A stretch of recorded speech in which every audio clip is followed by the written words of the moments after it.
Today I want to talk about alternative investments such as whiskey, cask investment, wine investment, art investing, and gold investing, and what I think about them. Now, the thing that all of these have in common is they promise to do something. They promise to hold onto your assets, and they promise that they're actually going to be there, and they promise high returns on your investment. Now, this whiskey cask investing seems to be very popular in the UK, but I had no idea there was such a thing. But basically, they're looking for investors to buy whiskey and basically let it sit in these barrels for years and years. And the idea is the value is going to go up over time.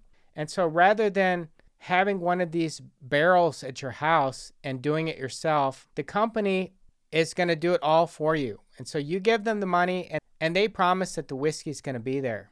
However, these companies are not really regulated by the SEC as far as I can tell. So there's a high risk of fraud. Here's another one. There's just numerous ones and they all have pretty nice websites. Whiskey Investment Club. This is another website. Contact us today. Your whiskey cask experts are on hand to talk through the options. Build a tailored investment proposal. Watch your investment grow. This one is in Ireland. Here's another one, Cask X. How whiskey investing works. And they all show these high returns. Whiskey is a hedge against inflation. Whiskey is increasing in value. Whiskey ages over time. Whiskey is uncorrelated to financial markets. It all sounds good, right? Most expensive cask ever sold, $20 million.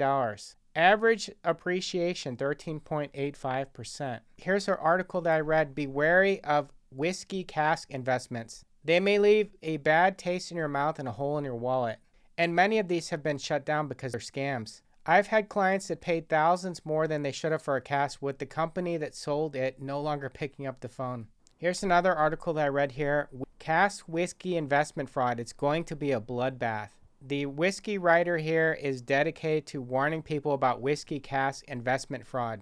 Years ago, this new trend came up, cask investment. This is a clear opportunity for fraudulent activity. Now, whiskey is not the only investment for alcohol. There's also wine investing. And I found this nice website called Vinovest. And they show all of these high returns for this various wines. 62% for this one. 1,300 for this one since the release. And I believe this website's not even that old. It says here 200,000 clients, $140 million invested. Wow. 1.7 million bottles in our care. And you've got all these websites. Here's the track record for these. Entry age, 10 years. Annualized return, 30%. So it all looks good, right?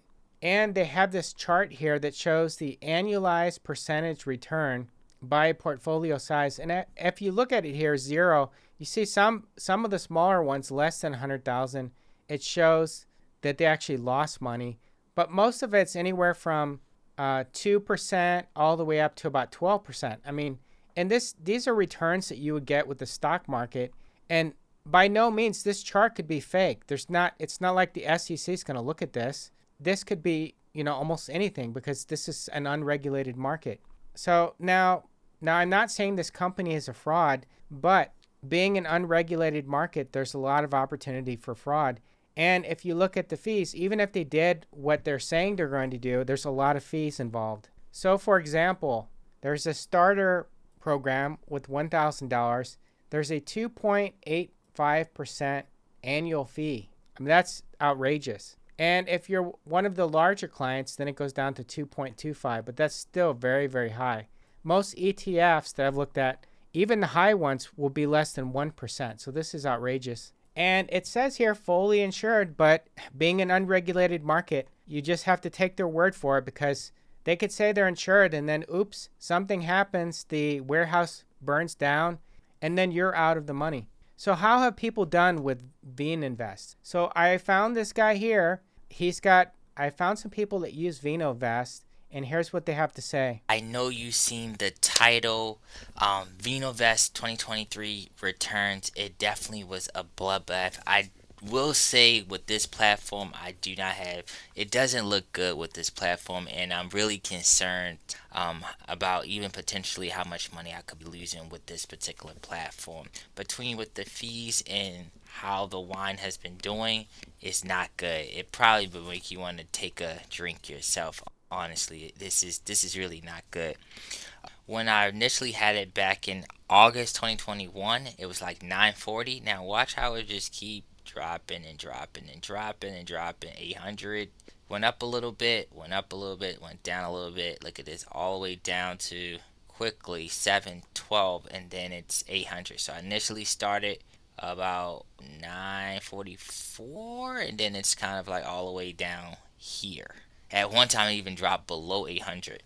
It's just not, to me, not something that I think would be a smart investment. Okay, here's another one. This guy's got 42,000 and he's had it for 2 years. So he's saying that some of them look like they've gone up in value, so he wants to sell some of them. Now you'll see just how difficult it is for him to sell.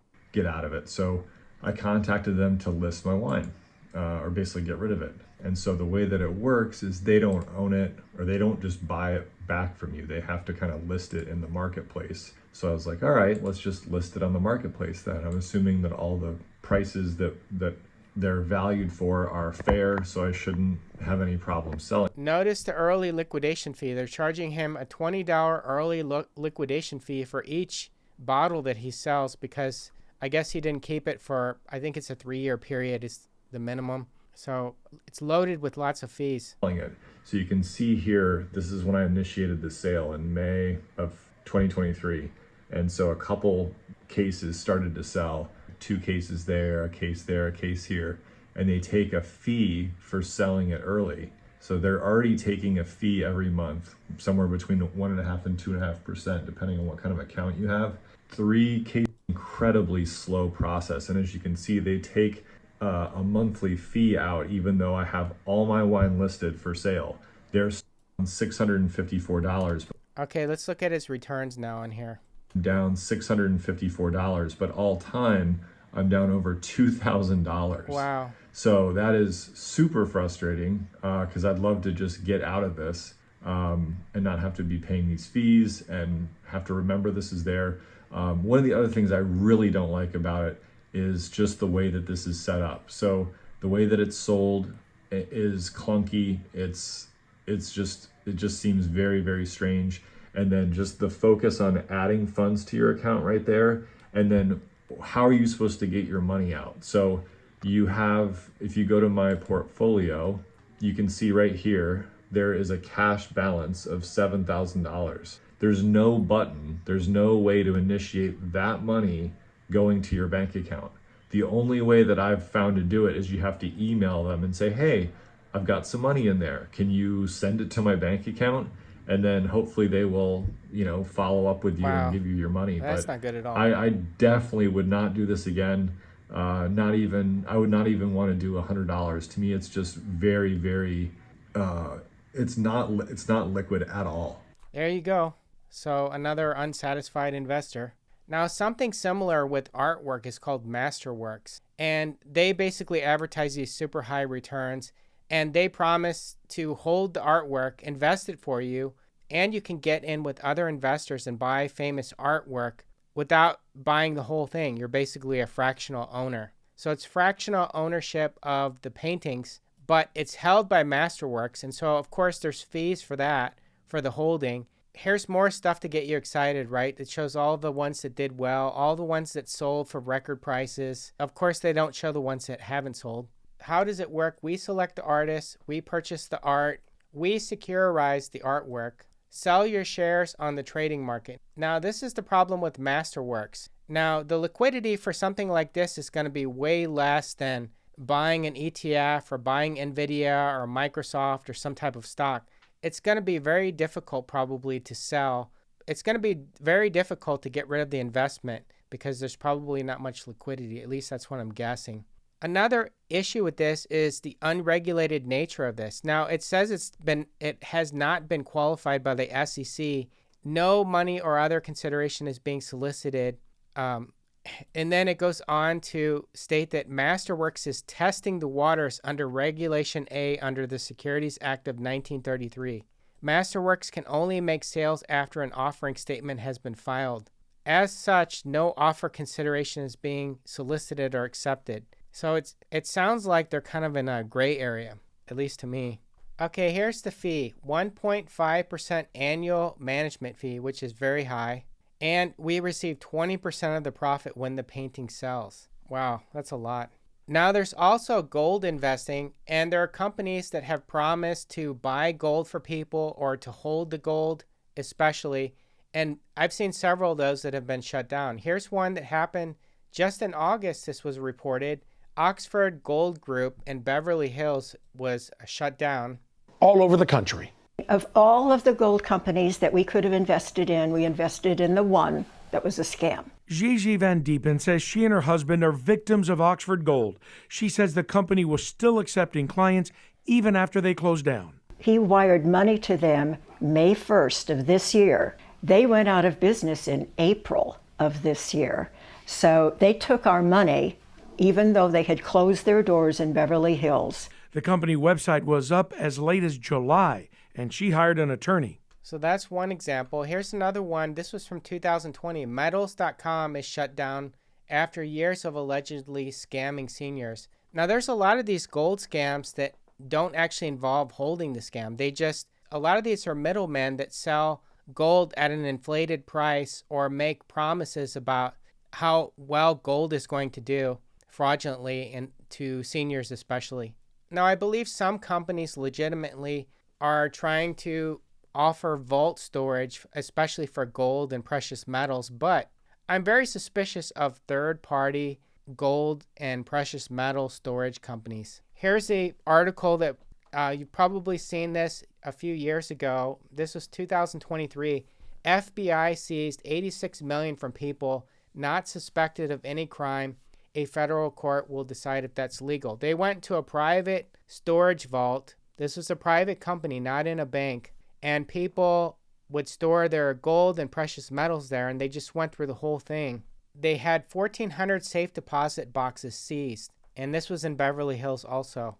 But the thing is, would this have happened at an FDIC-insured bank? Would they have gone into Bank of America or Wells Fargo and done the same thing? Probably not.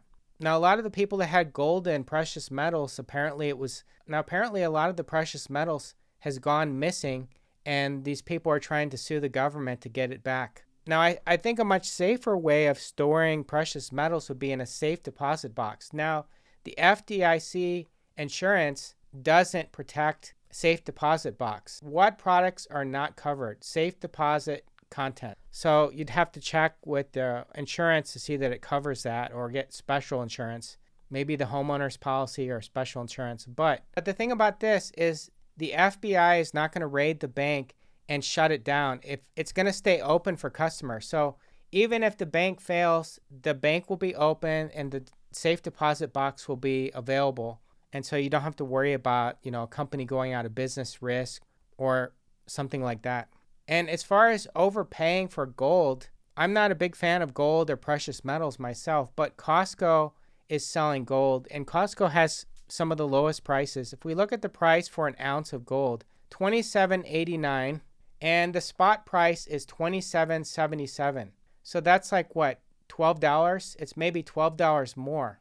And the thing about Costco is you don't have to worry that you're being scammed. And people are saying they are actually buying this with a credit card. And when you get the credit card points, back, you're actually making a profit on the gold when you're purchasing it. Now, that's not considering the storage costs of renting a bank safe deposit box or buying special insurance to insure it.